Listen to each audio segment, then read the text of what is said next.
Welcome to the Front Four Fantasy Football Podcast. I'm your host, Matt Marchese, alongside my friend and co-host, Jeff Azaparty. Follow us on Twitter at MattyMar89 and at J_party. As you can see, no, Jeff did not purchase a new house. Jeff is actually doing this on vacation. Jeff is vacationing in lovely Arizona. So, Jeff, tell us how hot it is in Arizona right now. It is hot. About 110 today. That's why I'm inside doing this. I was going to go outside to give you a view, but man, be sweating like crazy, and no one wants to see a fat guy like me sweat. Oh, I know how that is. So just before we get into it today, just kind of thoughts about the NFL being back. What surprised you? What didn't surprise you this week? It's glorious. All I want to say is it's glorious having football back, man. The Thursday night or Monday night it was a game, and then just watching it all day Sunday, man. There's nothing better than NFL football. And I'm actually down here for I'm going to the Cards home opener on Sunday. That's why I'm down here. I'm visiting my family, of course. It's a close second to being down here, but it's all for fun. So that's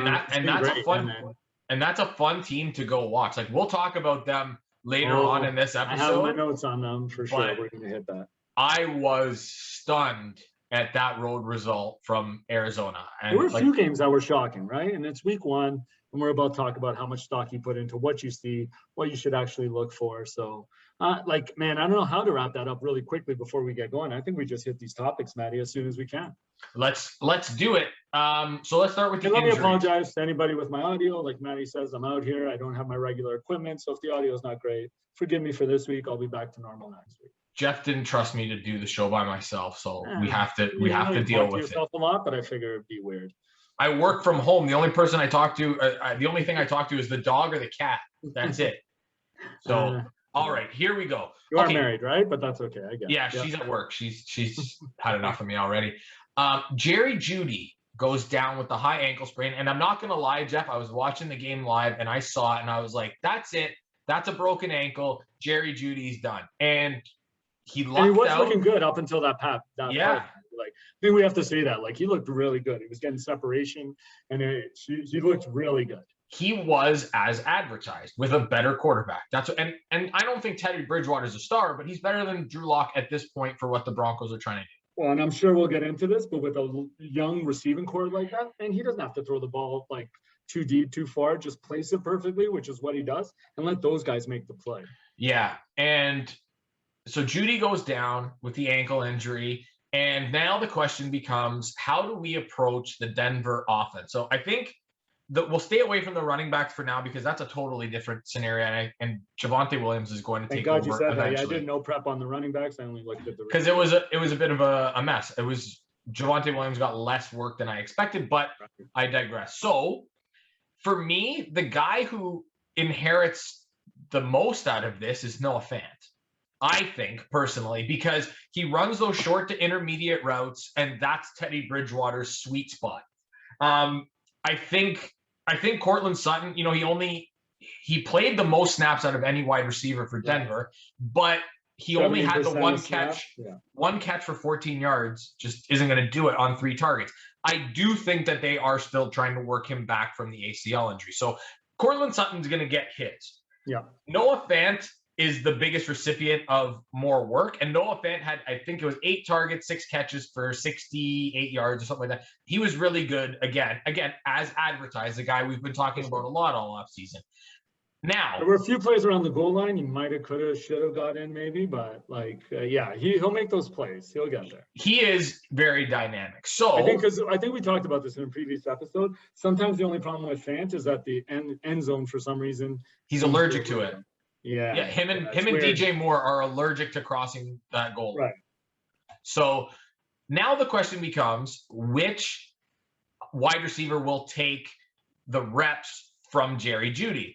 And I think that Tim Patrick is the guy that benefits the most, because KJ Hamler only played 36% of the snaps.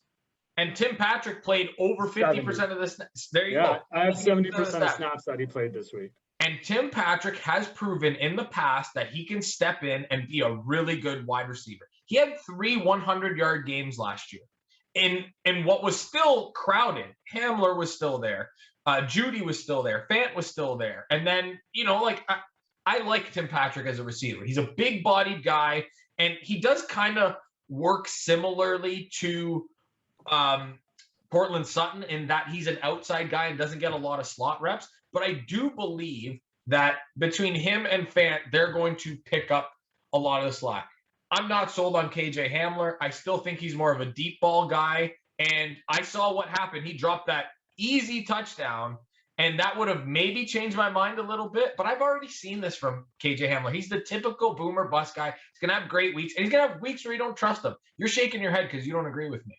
I do agree with you, Matt. Like, here's my thing. Tim Patrick is the more consistent play.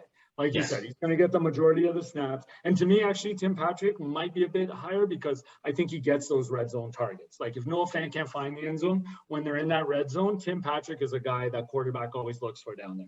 And like you said, KJ Hamler's more the deep guy. I always go for the upside play. So KJ Hamler, I saw him make a couple great plays in preseason. Once he gets the ball, if he does catch it, like you alluded to, sometimes it slips through his fingers. But when he does get it, he has the ability to make a big play, step up, and just do a quick shake move or whatever. And I've seen him make some great plays. I love his athleticism. And I don't know, man, like if he does get the ball, like he had three catches for 41 yards, like his after the ball maneuvers, like to me, the upside's there for him too. So I'd be willing to take a chance on it. And Tim Patrick is probably going to be the higher owned guy at this point, exactly. because people want to spend a little, like in Fab League, spend a little bit less and take a chance on KJ Hamler. But I wouldn't be surprised if he gets more comfortable. Like you said, he doesn't drop those easy passes. Like he has potential for big plays. Yeah, and so I guess how we can kind of evaluate this is if you have steadiness in your lineup and your floor is pretty high and you can afford to have a guy like KJ Hamler in your flex spot, then that's the way to go. But if you need consistency and you can't afford that boomer bust, Tim Patrick's probably your guy. So it's not Finally, just about— I'll agree with you on something. That's a good way. It's all about roster construction. That's what we're trying to accomplish here. How many points do you need to win every week? Every league has an average. Find out what it is, and that's what your target is. The other one, and I'll let you take the reins on this one, Ryan Fitzpatrick goes down. He's got the hip subluxation. I don't know. I'm not a doctor. He's got a hip injury, and he's on the IR right now. Taylor Heineke comes in. How do we approach Washington going forward? So I'm just going to follow your lead, Maddie, from the first one with Jeudy. I think this helps the tight end a lot. It's Logan Thomas who benefits the most for this.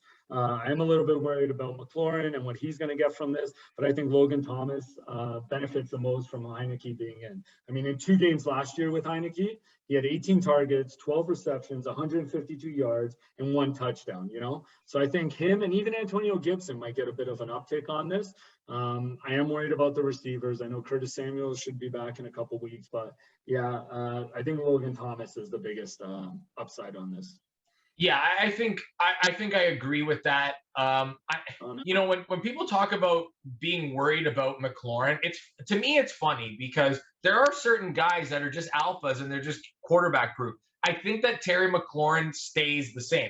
I think that maybe not stays the same, but I think his floor is high enough that we don't have to worry about him.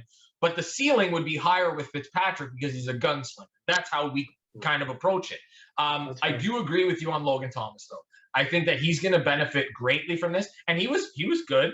He was good, That playoff game was awesome. They were going back and forth, so that was pretty good. Yeah. So I mean, it's not ideal. You would rather have Ryan Fitzpatrick in your lineup. Am I rushing out to get Taylor Heineke in 1 quarterback leagues? Not a chance.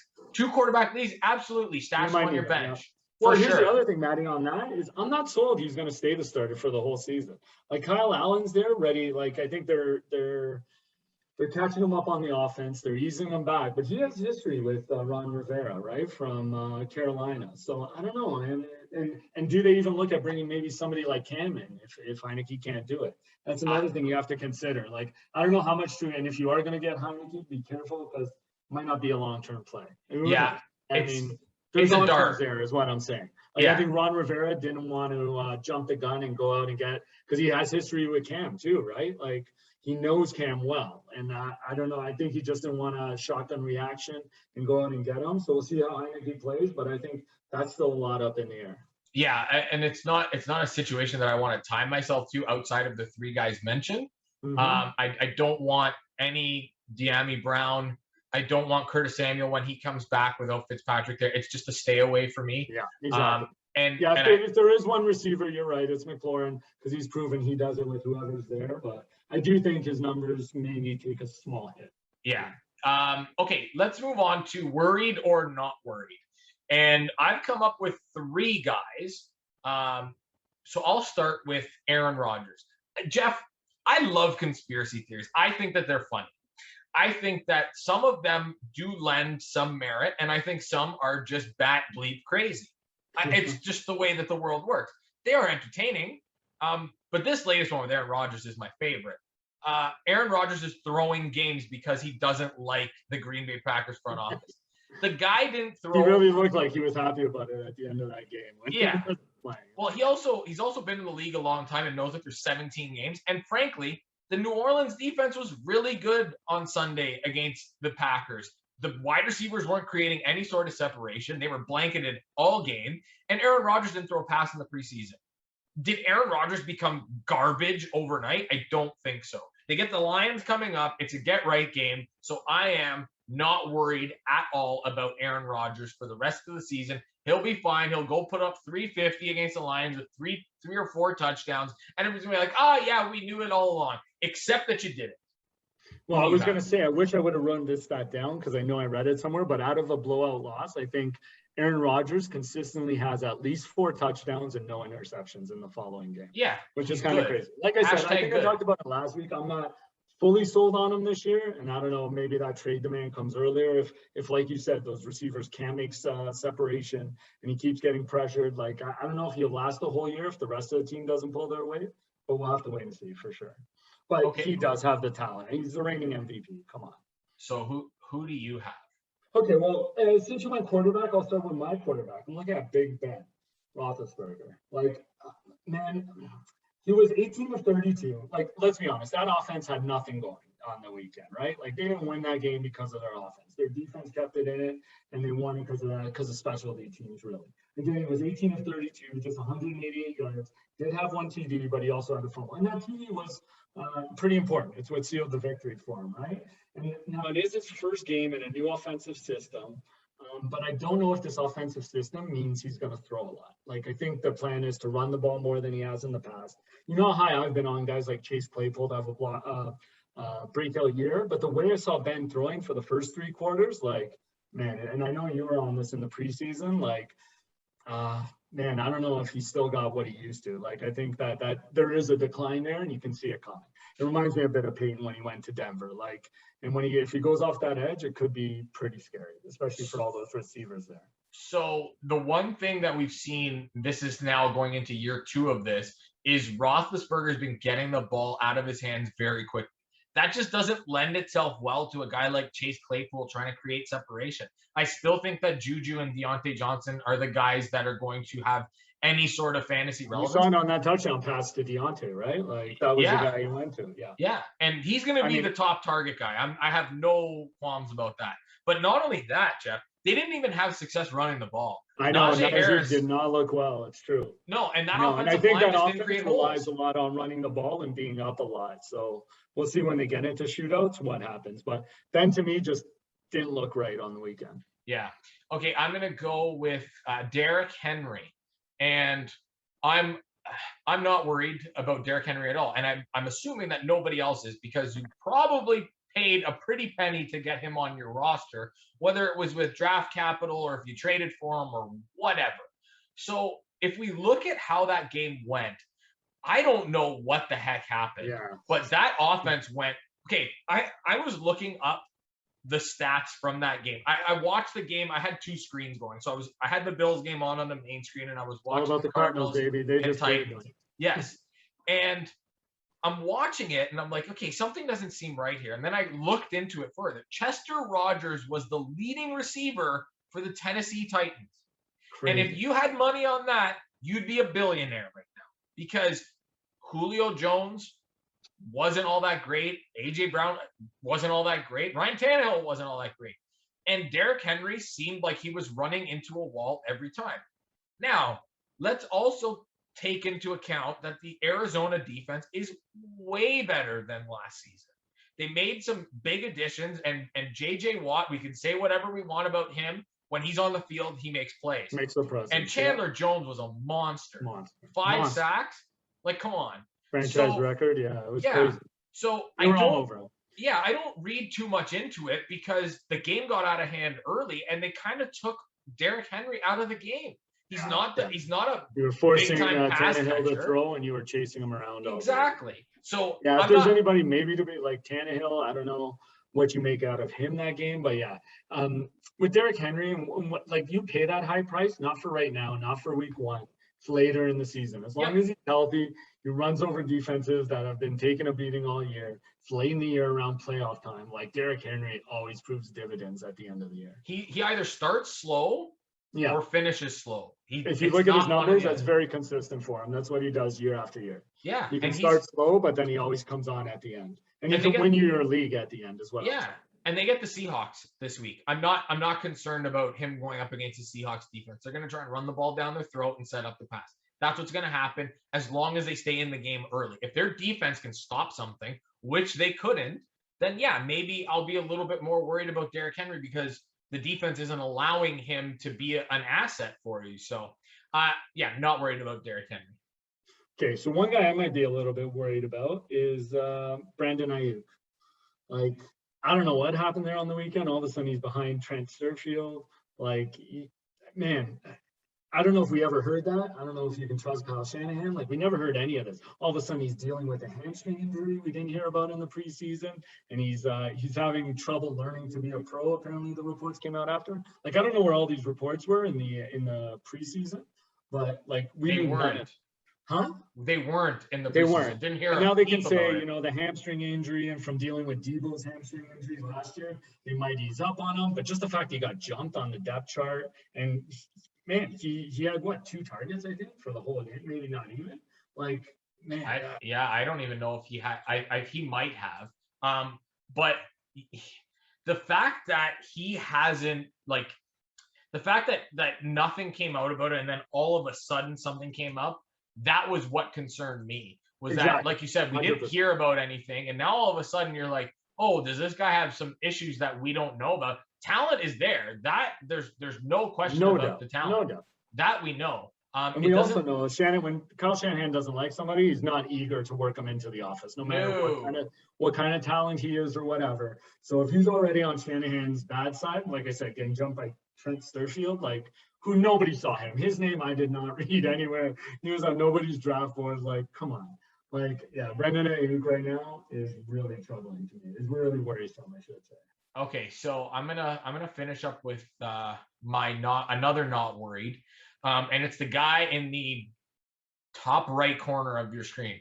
If I'm doing it right, he's on my right side, so that's what I'm gonna go with. I hope you're right. The other guy I don't think is playing anymore.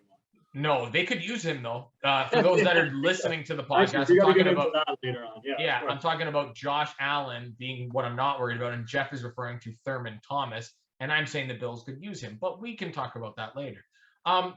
Pittsburgh's defense is really good, and the Bills' offensive line could not handle the pressure that Pittsburgh brought. Like TJ Watt was great.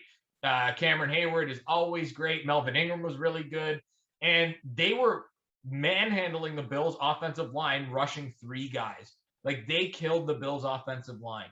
And Josh Allen sometimes needs some time to scramble around and make plays, and he just didn't have that opportunity. I didn't love the play calling. I thought some of it was very vanilla. I thought some of the play calling on 4th down was awful, and that's very unlike Brian Daboll. So it's the get-right game for him. Josh Allen basically has an ownership stake in the Miami Dolphins. He murders the Dolphins. Like, PETA's going to call for the amount of anguish he causes with Dolphins.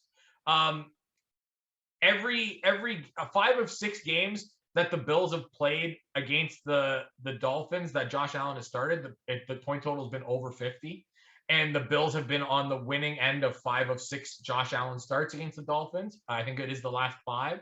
So this is a get-right game for him. Last year, we saw what happened. He threw in the first game for 415 yards and had 4 touchdown passes, no interceptions. And then in the last game, He threw for 230 yards with 3 touchdowns and an interception at half.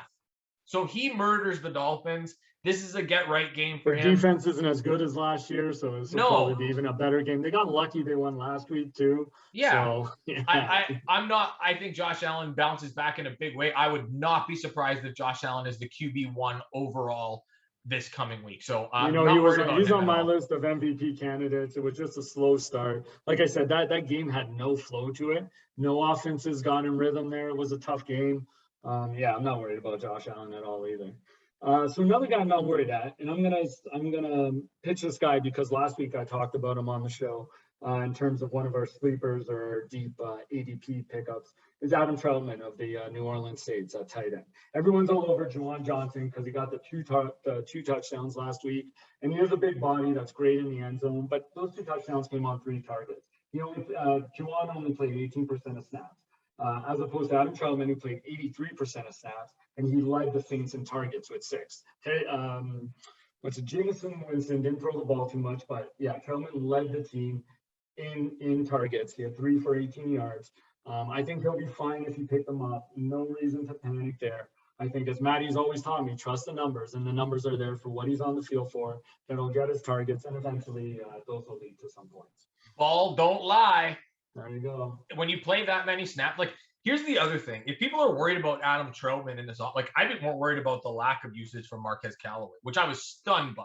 I was absolutely stunned by. Jameis hardly threw the ball. He threw the ball 20 times. He threw the ball 20 times and had 5 touchdowns. Like, here's what we know. The New Orleans Saints defense, now that Marshawn Lattimore's out as well, that's a huge hit to that defense. They are not going to be able to throw the ball 20 times a game and have success. Jameis Winston, generally speaking, over the course of his career, has been an accumulator. He's a volume passer. He's not an overly accurate guy. He's a volume passer, and that's how he puts up his points. Guess what? This is going to change. They're not going to go out and ransack the Green Bay Packers every week. Like, it's just not going to happen. Sure. I believe this week they have the Carolina Panthers, and that's a decent offense. I think Sam Darnold looks really good for sure, and the defense is okay too. Yeah. So they're gonna have to throw the ball to have success. Adam Troutman is going to be a guy that they are going to target a lot. Big body, athletic guy. There was a lot of people that really, really liked him coming out of Dayton. So I'm with you. He is the least of my concern in that offense. I was more concerned about Marquez Callaway. I just think that's if they want to have success, they're going to need a number 1 guy.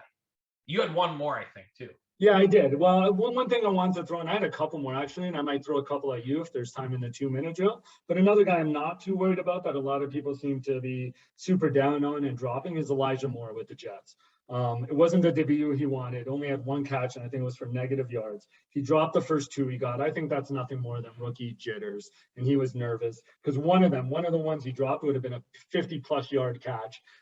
He had another 22-yard catch that was nullified by a penalty. Like, his day would have been completely different. I think Zach Wilson will realize he's one of the younger receivers, and he has to build some kind of rapport with them. I believe in his talent more than I believe in Jamison Crowder when he's healthy again, or if Keelan Cole's knee doesn't start injuring him. So I wouldn't give up on Elijah Moore either. I'm not too worried about him. I think he'll find his groove in the pros, and you'll get some numbers out of him eventually. The Jets are finding their way in that offense, so I'm okay with it. Yeah, and let's face it, the Jets suck. Yeah. Like, their defense you got to expect some dreadful. of the growing pains, Yeah, they're going to have to throw the ball to have any sort of success. Exactly. And it's not. And Corey Davis was awesome. Corey Davis was one of those guys that really flew under the radar. And as we got closer towards the beginning of the season, the stock. But teams will pick up on that too. If he starts getting double teamed, like, you're gonna have to look for other options, right? Yeah, and that's why one of these receivers can pick it up. And I believe in Elijah Moore's talent. I think he could really start putting together some numbers. Yeah, the only concern that I have is that Jets offensive line is now a little banged up, and I wonder how much better that makes Jamison Crowder as an option out of the slot as a shorter yardage guy, because I know that they're not great at the tight end position. Like, Tyler Kroft is just a guy. So we'll see how that plays out. But yeah, Zach Wilson had some growing pains to start that game, but he picked it up as the game progressed and got a lot better. Okay, we talked about injuries. Now we're going to talk about 2 backfields. both have been hampered by injuries. One specifically that just happened, Raheem Mostert got 2 carries, 20 yards, and he's already out of the game. This is nothing 10 yards new. to carry and then gets knocked out. Like, people were feeling good after those first 2 carries. Came in with so much hype, man. He was going to win the rushing title based on what everybody was saying. And then we didn't think it was going to be as bad, and all of a sudden he announces himself that he's out for the season. Crazy. Yeah. So how do we approach this? Well, everybody and their grandmother went out and spent $1 billion on Elijah Mitchell. Now, I will say this. I did put in some bids for Elijah Mitchell, and only in leagues where I'm really hurting at running back, like our running back where I'm really hurting. So how do I approach this? Well, Trey Sermon was an inactive, which was a stunner to everybody. But another thing nobody saw coming with it. Yeah, but Trey Sermon was an inactive because he doesn't play on special teams. Jermichael Hasty plays on special teams, and Elijah Mitchell plays on special teams. Just about to bring that point out. You beat me. Yeah. So because Jermichael Hasty got what, 1 carry for the whole game, and he scored on it. In a TD, but 3 touchdowns. One carry the whole game. Vulture. Exactly. So do I think that Elijah Mitchell is going to have a role in this offense? I do. Would I be stunned if Trey Sermon led the 49ers in carries this week? Not one bit. They invested a high pick in this guy. They're not just going to let him rot. Clearly, he doesn't play special teams, and that's fine. I mean, you drafted him that high. You should just give him carries and not worry about him playing special teams, but the heck do I know? Trey Sermon is the guy that you should be targeting in this offense. And you know what? If you're out there, I did it. I've done it in a couple of leagues. Put in a claim for Jeff Wilson Jr. Stash him on your IR because we know how much Kyle Shanahan loves that guy. And he's going to, if he's healthy, he's going to be a factor in this offense down the stretch. I can almost guarantee you that. It happens every year. We talked about it. Kyle Shanahan likes the guys he likes. He'll put them in. You got to trust him in this offense. If you're a running back he likes in this offense, you're probably going to get points. He'll put you in there. Jeff Wilson did it last year. He was great, especially around in the red zone and around the end zone. He was getting in all times. I'm totally with you, Matty. The only thing is, I mean, there were reports, and now I don't know what to believe out of San Francisco anymore, considering what we just talked about with Ayuk and those reports not coming out. Nobody knows. People seem to think Shanahan was higher on somebody else over Trey Sermon in the draft, but you're right. They drafted him. They got to use him. Elijah Mitchell is he's a speedster guy, kind of similar to Mostert, so maybe they use him, but it wouldn't surprise me at all if this becomes a committee thing and they just split it. It's going to be either a committee or the hot hand. It's not going to be a consistent guy every week. Or just keep people off guard, like go back and forth. We've seen offenses do that, right? So. Yeah. And okay, so that leads us to the next backfield, which is the Baltimore Ravens. So Tyson Williams was like, oh my God, I got to spend $1 billion on Tyson Williams and this and that. And oh, look at, he got all these carries at the beginning of the game. But he sucks in pass pro. And what does this Ravens team need to do? It needs to protect its quarterback because he's your best running asset right now with everybody else that's gone down in front of him. So who's better at that? That's Latavius Murray. And Latavius Murray came off the street and still got 10 carries. They didn't know the offense. He dominated. Yeah. He dominated the second half. And were the rushing numbers great? No, they weren't. But you know what? I thought that the Raiders' run defense was actually pretty good. Generally speaking, I know Williams had that one big rush that he scored on, but I thought that it was okay. You can take away the Lamar Jackson stuff because Lamar Jackson's going to run and he's going to create his own opportunities. That's fine. He led the team with 12 carries. So the way I kind of look at this going forward is I wouldn't be committing too many assets to Tyson Williams because as much as we don't like Devonta Freeman and we don't like Le'Veon Bell, they're still there. Yeah, they're still guys that they could use. So I know some people that have spent all their fab budget on Tyson Williams. I know a lot that have spent all their budget on Elijah Mitchell, and it's not my thing.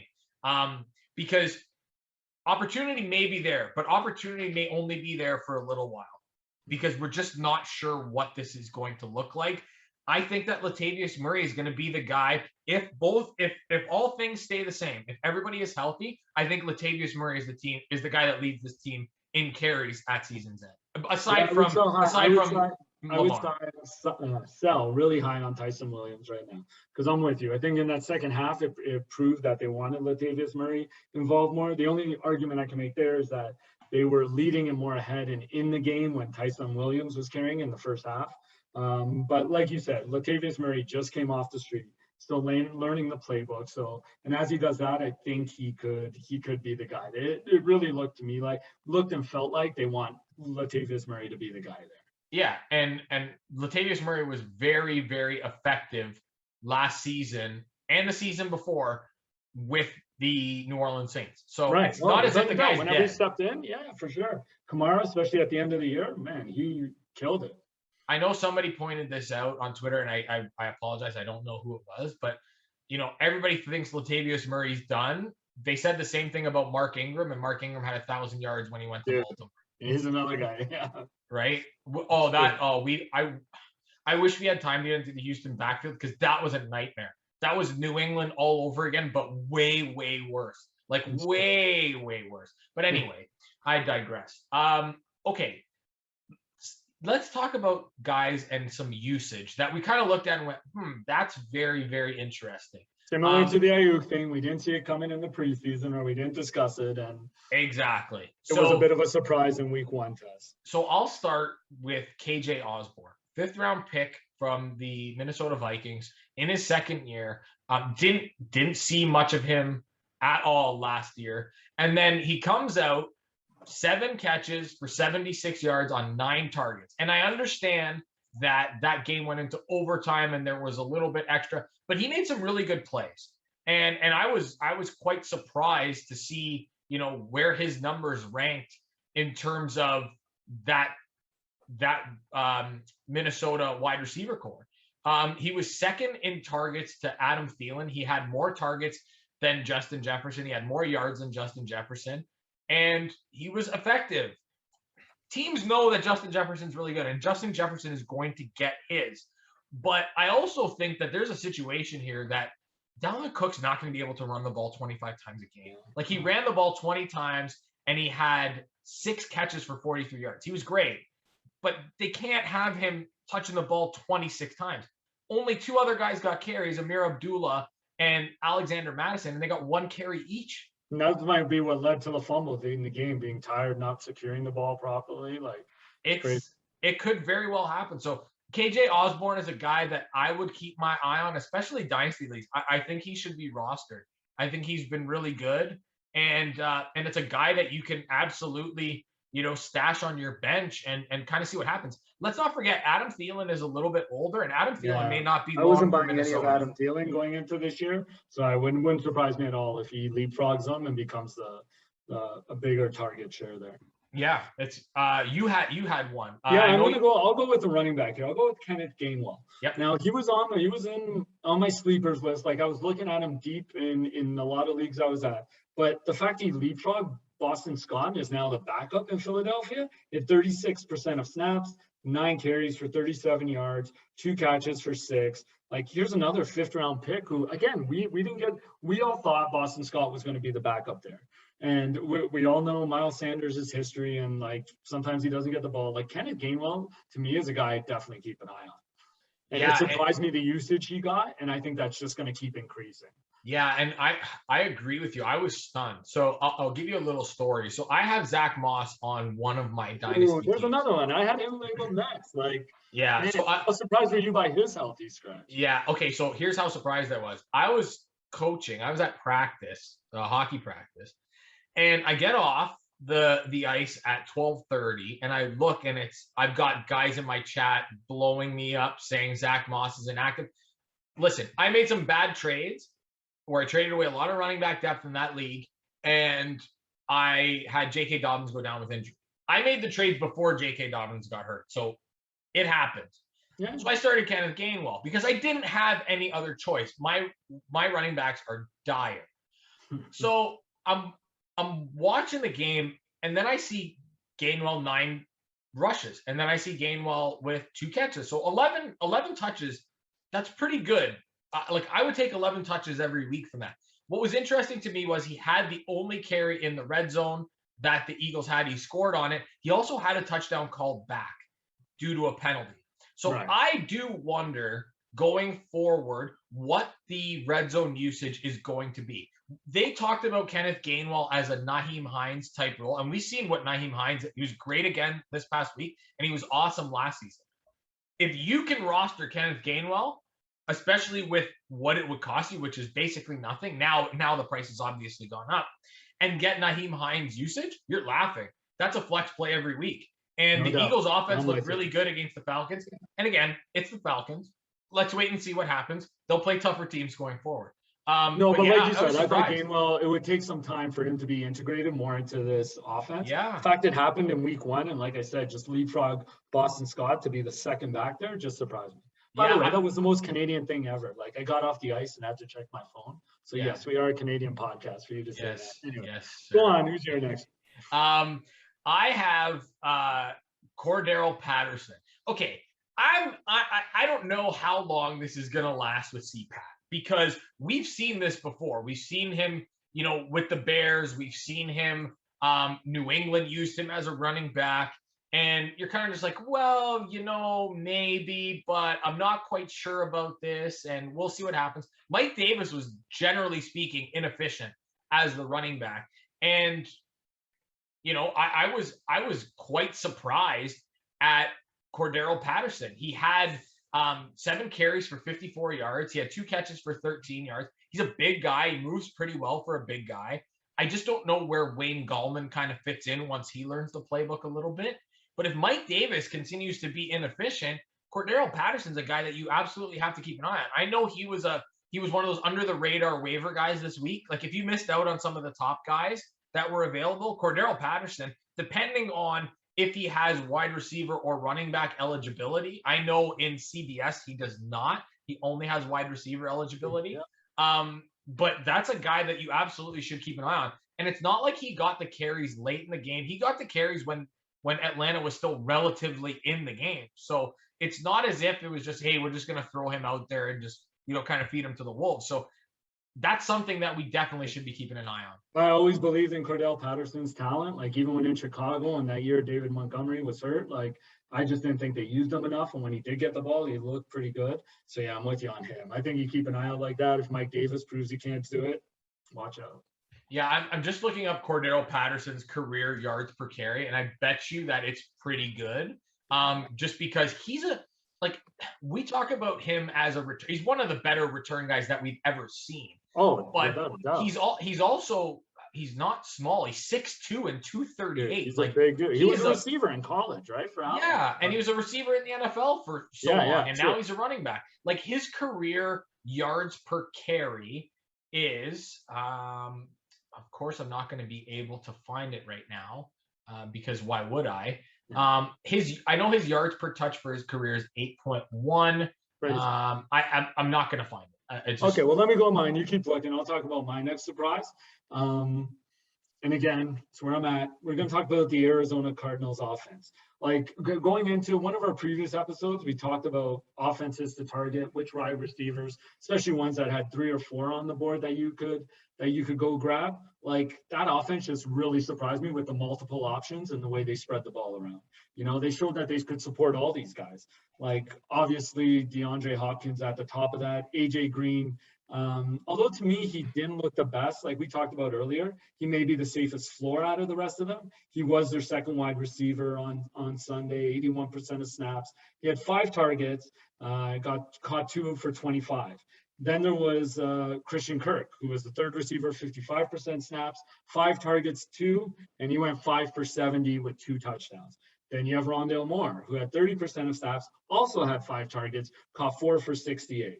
Like, again, I mean, I don't know, maybe AJ Green. To me, he still looked slow. Like, I know we were all expecting a bit of a rebirth in Arizona, but he still looked to me like he did in his last year in Cincinnati.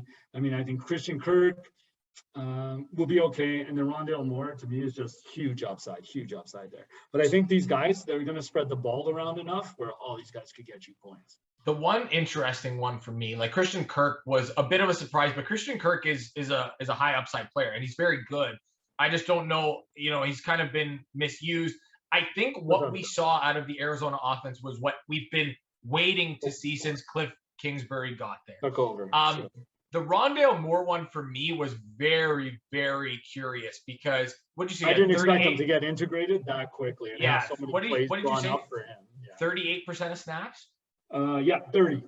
30% of snaps, and he had 5 targets. Gotcha. Yeah, they all had the same. AJ Green, Christian Kirk, Rondale Moore, all had 5 targets. Like, yeah, and I'm taking the upside of Moore over Green for sure. Yeah, I never bought into that. Yeah, the only thing to be curious about, like even throughout his college career, he was a bit injury prone, but man, if he stays healthy, I'm sure he'll get the ball like a couple times a game, and he can make. He's a little guy, but he makes plays. And you know who was really good? A guy that I traded, and boy, did I make a mistake. Chase Edmonds was really good. Yeah, he was over 100 total yards. He had the 12 carries for 53 yards or something like that, and then he had a few catches. He was really good. And James Conner didn't look all that bad either. Like he didn't get as many. Like I mean, actually, I think their split was pretty even, but a few times he looked all right too. Connor got a bunch of carries. One guy knocked him back. Like Connor got a bunch of carries at the end of the game when it was kind of out of. But Chase Edmonds' usage is going to be really very good. I've told people that I expect him to be the number 1 back there. Like I definitely think he takes the lead in the running game for sure. Yeah. Okay. Honorable mention the Bills backfield. What the bleep happened to Zach Moss? Well, you quickly touched on it. That's why I thought, without a doubt, like, wow. I have no words. Another thing didn't see coming. But that's the joy of NFL football, the joy of NFL week 1. So yeah, and so Singletary averaged over 6 yards a carry, but they didn't use him, and it kind of meant nothing because it did feel like even though the Bills were up early, it did feel like they were chasing the game a lot on Sunday, which not something that I enjoyed.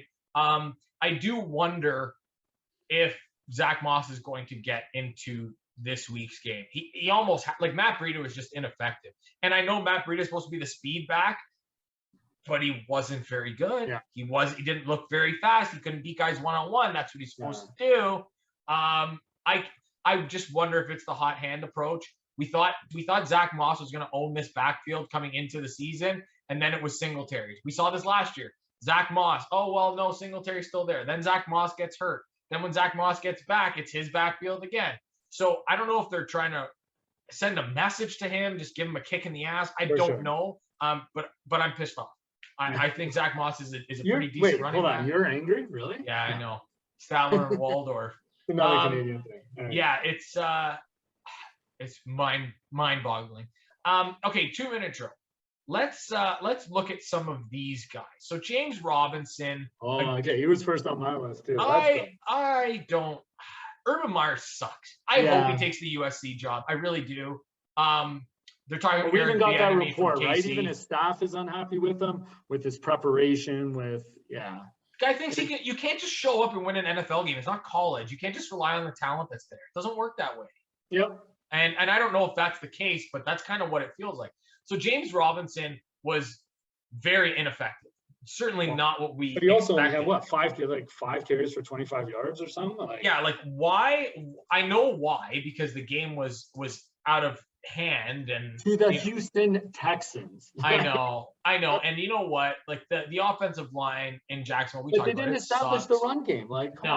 So he had 5 carries. College, man, you can't just throw your way to victory. Like you have to have a game plan. Come on. Yeah, man. 5 carries, 25 yards. He had 6 targets, caught 3 of them for 29 yards.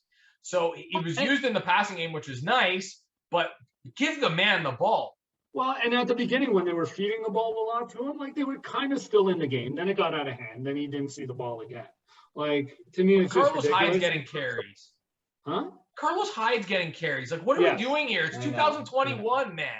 I feel like he just maybe wants to be correct on his drafting of ETN and just wants to. I don't know. I have no idea what's going on there. Like you said, I put that down to Urban Meyer and just don't. And I don't trust him. It's not that I don't trust James Robinson. It's that I don't trust Urban Meyer. Yeah. Okay. The other one that you wanted to touch on, Mike Gesicki. What the heck happened there? And it's not as if Mike Gesicki didn't get on the field because he was on the field a lot. He had 2 targets. No, sorry, that wasn't it. How much did he have? He was out there a lot. Sorry. He had I thought I wrote it down, but I didn't. Shit. He had the 2 targets that he didn't catch. And lots of people were talking about Mike Gesicki as a potential top 8 tight end this year. Yeah, dude, he's big, he's athletic. Him and Tua had great rapport last year.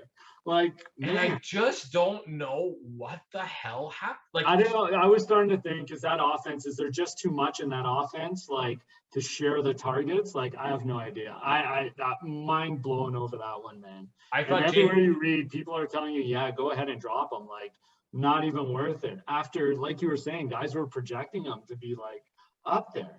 It's crazy. Crazy. It wasn't in the GIF form. It would be not great, Bob.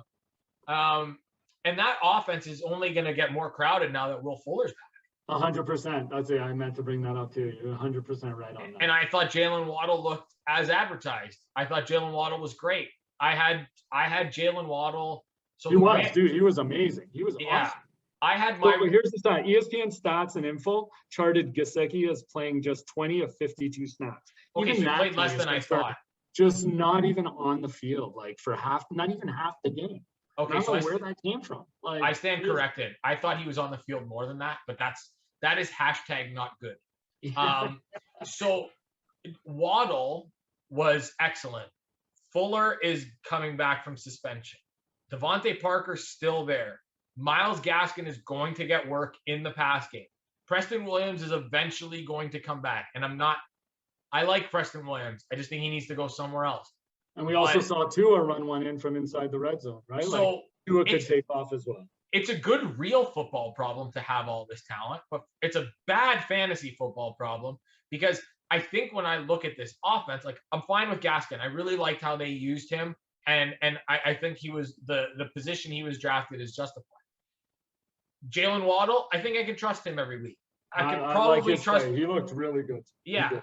I could probably trust him. It was a bit of a surprise too. I didn't know how long it would take him to get integrated, but man, he fit right in there right away, made some big plays. Yeah, and then Will Fuller I can trust. So that leaves Devontae Parker I'm not sold on, and Mike Gesicki's on the outside. Speaking of, just one more before we go. Actually, let me throw a quick one in there. If you're looking for a tight end, go check out Cole Kmet. Like, he really surprised me too. He was out there for 74% of their snaps, and in the red zone, I mean, you got had 5 catches for 42 yards, and even in the red zone, like, he seemed to be the focus more than Jimmy Graham, where everybody says Jimmy Graham in the red zone is a guy like crazy. Jimmy Graham played 20% of snaps for those keeping score. And right. For those keeping that score, alone, like you said, numbers don't lie. Go check out Cole Kmet. If he's on the wire, I would maybe take a shot at it. And once Justin Fields goes in, I see him even being more of a target. Yeah. Like when Justin Fields is in there, like I said, I know rookie QBs like their tight ends as a big target, especially in the red zone. I would check out Cole Kmet. That was the other guy. Yeah. Also, your reminder that Jimmy Graham has a no trade clause. I still don't get that one. Jamar Chase was very good. What a surprise. Everybody's like, oh, Jamar Chase, he's washed. I have Terrace Marshall Jr. over him. No, you don't, because it's Jamar Chase. Jamar Chase was the number one receiver. That wasn't going to last long. Exactly. Yeah, give me a break. Jamar Chase was being reunited with a quarterback he already has a rapport with. Like, come on. I just hot takey stuff bothers me. You know that. I open and honest. I had Jamar Chase 1. I had Jalen Waddle 2, and I had Devontae Smith 3. That was how I had my top 3 ranked out. And Devonta Smith was very good as well. He was very good. Yeah. And I think he'll get more. Yeah, dude. Jalen Hurts was really good. I didn't see that one coming either. Okay. I had a few doubts about him. He was awesome. Okay, so I thought he was awesome too. I did write about this in my weekly piece. Check it out at MattyMar89. I did write about it. I want to see what happens in the next few weeks. So we're gonna table the Jalen Hurts conversation. Sold on him. He did just surprise me. He looked a lot better than I expected. He looked good. Yeah, we'll see what I can't remember who the Eagles have this week. I did have it up on my screen and now it is gone. But they have a tougher matchup this week. It's not going to be the Niners this week, Matty. Yeah, and I think the Niners defense really needs to step up. Chiefs, Panthers, Bucks. Yeah, that's a tough schedule. There's some tough defenses in there. So let's see what happens in a few weeks. But we'll have that conversation. No, I'm just saying week 1, I know it's over yet, but he looked better than I thought. So I just want to get for those that are big Jalen Hurts, for those that are big Jalen Hurts buffs, I can do the Dennis Green. If you want to crown them, then crown them. But we are who they thought they were. Yeah, that's the quote I was always looking for. And with that, we will bid you adieu until next week, right here on the Front 4 Fantasy Football Podcast. You can find us wherever. I don't know. We'll figure it out. Spotify, maybe. I know it will be up on Apple. You can check us out on YouTube. Give us a subscribe. Yeah, give us a subscribe. Give us a comment. Tell us how good we are. Tell us how bad we are. If you tell us how bad we are, we don't care. But that's been it for us. We're used to it. Yeah, exactly. Follow us on Twitter at MattyMar89, at J_party, and at Front4Fantasy. See ya next week.